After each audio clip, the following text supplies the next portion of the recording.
Inner ring road వేసినాం, ఆ తర్వాత ఔటర్ రింగ్ రోడ్ వేసినాం. ఇవాళ inner ring road outer ring road సరిహద్దులు దాటి రీజనల్ రింగ్ రోడ్డు నిర్మించుకోవాల్సిన పరిస్థితి వచ్చింది.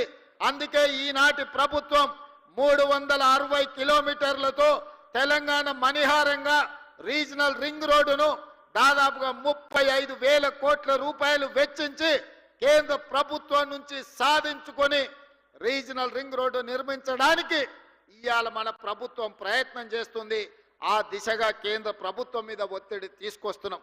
ఇదే కాదు, ఔటర్ రింగ్ రోడ్డు నుంచి రీజనల్ రింగ్ రోడ్డు వరకు ఇవాళ రేడియల్ రోడ్లు వెయ్యాలని, రేడియల్ రోడ్ల ద్వారా 60% తెలంగాణ అభివృద్ధి పదం వైపు నడిపించి విద్య ఉద్యోగ ఉపాధి అవకాశాలకు ప్రపంచం నలుమూలల నుంచి వచ్చే వాళ్లకు నివాస గృహాలతో పాటు కార్పొరేట్ కంపెనీలను ఏర్పాటు చేయడానికి ఈరోజు మనమంతా ఆర్గానిక్ ఫుడ్ని పేదలకు అందరికీ ధనవంతులకు అందరికీ అందుబాటులో తీసుకురావడానికి అధునాతనమైన వ్యవసాయ విధానాలను మనం ఇవాళ తీసుకురావాలి అనుకుంటున్నాం. అదేవిధంగా ఇబ్రహీంపట్నం దగ్గర అంతర్జాతీయ స్థాయి కూరగాయల మార్కెట్ను దాదాపుగా 250 ఎకరాలలో అంతర్జాతీయ ప్రమాణాలతోటి వెజిటబుల్ మార్కెట్ కాదు, ఫ్రూట్ మార్కెట్, డైరీ ప్రోడక్ట్స్, అదేవిధంగా పౌల్ట్రీ ప్రోడక్ట్స్, మీట్ ప్రోడక్ట్స్ అన్నిటిని కూడా ఒకే దగ్గర కట్టి రైతులు పండించిన పంట ఈరోజు దాచుకోవడానికి కోల్డ్ స్టోరేజ్ లేవు. వాళ్ళు పండించిన పంట మార్కెట్లో అమ్మడానికి తెచ్చిన పండ్లు ఒకవేళ కొనకపోతే మురిగిపోతే రోడ్ల మీద పడేసే పరిస్థితి. టమాటాలు లాంటివి తెస్తే 2 రోజుల్లో అమ్మకపోతే అవి పాడైపోయే పరిస్థితి. అందుకే ఈరోజు ఇబ్రహీంపట్నంలో మనము అంతర్జాతీయ ఫ్రూట్ మార్కెట్ను పెట్టడమే కాకుండా ఈరోజు కోల్డ్ స్టోరేజ్లు పెట్టడం ద్వారా రైతులు పండించిన పంటకు రక్షణ కల్పించాలని ఈరోజు మన ప్రభుత్వం ప్రణాళికలు చేస్తుంది.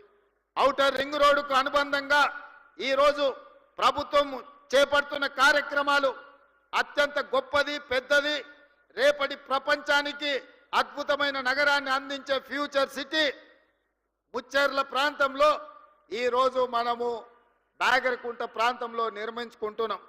దాదాపుగా 15,000 ఎకరాల భూమి ఉన్నది, ఇంకొక 15,000 ఎకరాలు ఫారెస్ట్ ల్యాండ్ ఉన్నది, అదనంగా ఇంకొక 15,000 ఎకరాలు భూమి రైతులు సహకరించి అందిస్తే 40 నుంచి 50,000 ఎకరాలతోటి ఒక అద్భుతమైన నగరాన్ని నిర్మించుకొని ఈ దేశంలోనే కాదు ప్రపంచంలో ఉండే న్యూయార్కో లేకపోతే మన టోక్యో లాంటి నగరాలను, సింగపూర్ లాంటి నగరాలను పోటీ పడే విధంగా ఈరోజు మనము నగరాన్ని నిర్మించుకుందాం అనుకుంటున్నాం. ఆనాడు ఒక ఆయన చెప్పిండు, మీరు అందరు చూసారు, ట్యాంక్ బండు నీళ్లు కొబ్బరి నీళ్ళు అలాగుంటాయి, ఇట్లా ముంచుకొని అట్లా తాగొచ్చు అన్నాడు. నేను ఈడు ఉన్న మిత్రులు అడుగుతున్న జర్ర అట్లా రోడ్ దాటితే ట్యాంక్ బండే. తాగుడు సంగతి దేవుడు ఎరుగు, వాసన చూసే పరిస్థితి ఉందా? 10 ఏళ్ళ ఆయన పరిపాలనలో మురికి కూపంగా ట్యాంక్ బండును మార్చిన చరిత్ర ఆనాటి ముఖ్యమంత్రిది.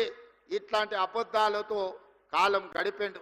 ఓల్డ్ సిటీని అన్నాడు ఇస్తాంబుల్ చేస్తాను, ఇస్తాంబుల్ కాదు కదా, ఆడున్న ట్రాఫిక్ జాములు కానీ చార్మినార్ చుట్టూతో తిరగలేని పరిస్థితి ఈ 10 సంవత్సరాలలో వచ్చింది. వర్షం వస్తే వరద నీళ్లు హైదరాబాద్ రోడ్ల మీద వరదలై పారుతున్నాయి తప్ప కనీసం మేము నిర్మించిన నగరంలో మురికి కాలువలు కూడా ఆనాటి ముఖ్యమంత్రి గారు, ఆనాటి మున్సిపల్ శాఖ మంత్రి గారు ఈరోజు గొప్పలు చెప్పుకుంటున్నారు, కానీ కనీసం డ్రైనేజీ కాలువలు కూడా తవ్వే ప్రయత్నం చేయలే. ఇవాళ ట్యాంక్ బండ్ మీదనో లేకపోతే శిల్పారామం దగ్గర వారు సెల్ఫీలు దిగుతున్నారు.